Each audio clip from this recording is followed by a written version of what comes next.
क्या लिख दूं? दो वक्त की रोटी के लिए जीते थे, उसी रोटी के लिए हो गई मौत। लिख दूं? शहर का रास्ता उसी रोटी के लिए, गांव का रुख भी उसी रोटी के लिए। लिख दूं? चला था अपनों के साथ अपनों की तलाश में, रास्ते में थक कर रुका और चली गई जान। लिख दूं? क्या लिख दूं? दो वक्त की रोटी के लिए जीते थे, उसी रोटी के लिए हो गई मौत। लिख दूं?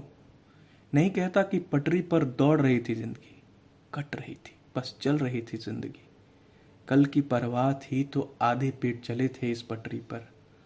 अब आप ही बताओ, भूख से हो गई मौत, क्यों न लिख दूं? जिंदगी के सफर में तो दौड़ ही रहे थे, कोरोना ने पैदल ही ट्रेन की पटरी पर उनकी लाशें बिछा दी। अब इस मौत का जिम्मेदार मैं किसे लिख दूं? क्या लिख दूं? दो वक्त की रोटी के लिए जीते थे, उसी रोटी के लिए हो गई मौत। लिख दूं? गफलत में हो तुम कि सुरक्षित हो घर पर अपने, तुम कहो तो इस रास्ते पर अगला नाम तुम्हारा लिख दूं? आओगे तुम भी सड़क पर, दौड़ोगे इनकी तरह ही इन पटरियों पर।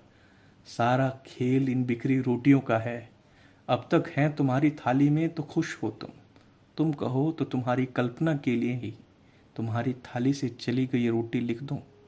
सोचो, क्या लिख दूं? दो वक्त की रोटी के लिए जीते थे, उसी रोटी के लिए हो गई मौत। लिख दूं?